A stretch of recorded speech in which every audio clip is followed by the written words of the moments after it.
बच्चों आज हम लोग इस वीडियो में बात करने वाले हैं यूपीपीएससी नर्सिंग एग्जाम सीनेट 2026 के बारे में। एग्जाम पैटर्न की बात करते हैं सबसे पहले।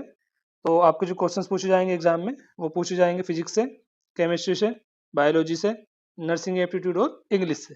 टोटल नंबर ऑफ क्वेश्चंस कितना आने वाला है आपके एग्जाम में? 120। टाइम होने वाला है आपके एग्जाम का सुबह 11 से लेके 1:20 तक। 140 मिनट का आपको समय मिलेगा एग्जाम करने के लिए। मोड ऑफ एग्जामिनेशन की बात करें तो एमसीक्यू जाएंगे और बायलिंगुअल आपका पेपर आने वाला है। इंग्लिश में भी आएगा, हिंदी में भी आएगा। सबसे बड़ा प्लस पॉइंट ये होता है इस एग्जाम में, यहाँ पे निगेटिव मार्किंग नहीं होती है। सो क्वेश्चंस आपको सारे अटेम्प्ट करके आने हैं, एक भी क्वेश्चन छोड़ के नहीं आना। प्रिपरेशन स्ट्रेटेजी की बात करें तो आपको इस टाइम बायोलॉजी को कम से कम 2 घंटे पढ़ना है डेली, केमिस्ट्री को भी 2 घंटे पढ़ना है, फिजिक्स को भी 2 घंटे पढ़ना है। फिजिक्स, केमिस्ट्री, बायोलॉजी 2-2 घंटा आपको पढ़ना है। नर्सिंग एप्टीट्यूड और इंग्लिश को आपको डेली पढ़ना है इस टाइम 1-1 घंटे। ज़्यादा समय आपके एग्जाम में बचा भी नहीं है, 6 जून को आपका एग्जाम होने वाला है। सो बायोलॉजी में एनसीईआरटी को आपको लाइन बाय लाइन रिवाइज करना है और ये कुछ इंपॉर्टेंट यूनिट्स है जो मैंने यहाँ पे लिख रखी है, आपको इनको जल्दी तैयार करना है, मतलब पहले तैयार करना है, क्योंकि यहाँ से ज़्यादा क्वेश्चन देखने को मिलेंगे आपके एग्जाम में। तो यूनिट है human physiology, cell biology, genetics, ecology, biotechnology और प्लांट फिजियोलॉजी। ये ऐसी यूनिट्स हैं इनसे ज़्यादा क्वेश्चन पूछे जाते हैं आपके एग्जाम में। केमिस्ट्री की बात करें तो फिजिकल केमिस्ट्री में आपको फॉर्मूला प्रैक्टिस करने हैं और जो फॉर्मूला बेस्ड न्यूमेरिकल है उनको आप लोग प्रैक्टिस करोगे। 5 ईयर के पीवाईक्यूज भी आपको प्रैक्टिस करने हैं, फिजिक्स, केमिस्ट्री और बायोलॉजी के। नर्सिंग एप्टीट्यूड वगैरह के भी आप लोग प्रैक्टिस करके जाओगे जो लास्ट 5 ईयर के प्रीवियस ईयर क्वेश्चन है। ऑर्गेनिक केमिस्ट्री में आपको एनसीईआरटी के नेम रिएक्शंस को याद करके जाना है। और इनऑर्गेनिक केमिस्ट्री की बात करें तो एनसीईआरटी में जो भी हमें टेबल बता रखी है और जो भी एक्सेप्शन है उनको आप लोग अच्छे से तैयार करके जाओगे केमिस्ट्री में। फिजिक्स की बात करें तो यहाँ भी इंपॉर्टेंट फॉर्मूलाज को आपको रिवाइज करके जाना है, न्यूमेरिकल प्रैक्टिस करने हैं फॉर्मूला बेस्ड। इंपॉर्टेंट चैप्टर्स यहाँ पे लिख रखे हैं मैंने, जो आपको पहले तैयार करने हैं, पहले रिवाइज करने हैं। Work energy power, current electricity, modern physics, thermodynamics और इलेक्ट्रोस्टैटिक्स।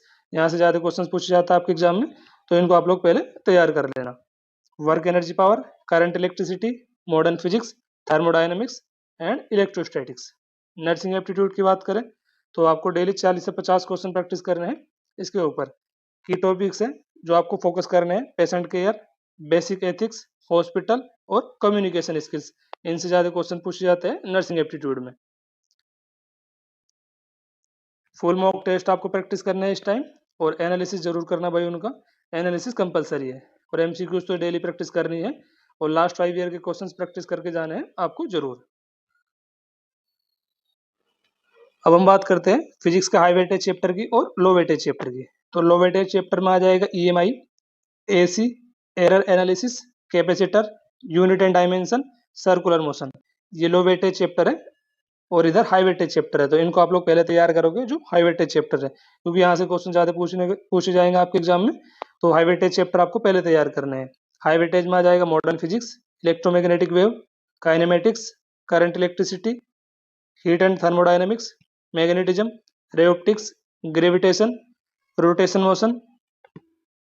उसके बाद आ जाएगा centre of mass collision, oscillation, properties of matter, work energy power, wave optics, electrostatics.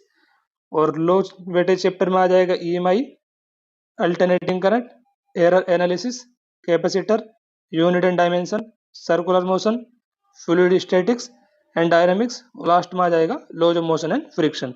Chemistry की बात करते हैं अब आगे। इधर केमिस्ट्री के हाई वेटेज चैप्टर है और इधर है लो वेटेज चैप्टर।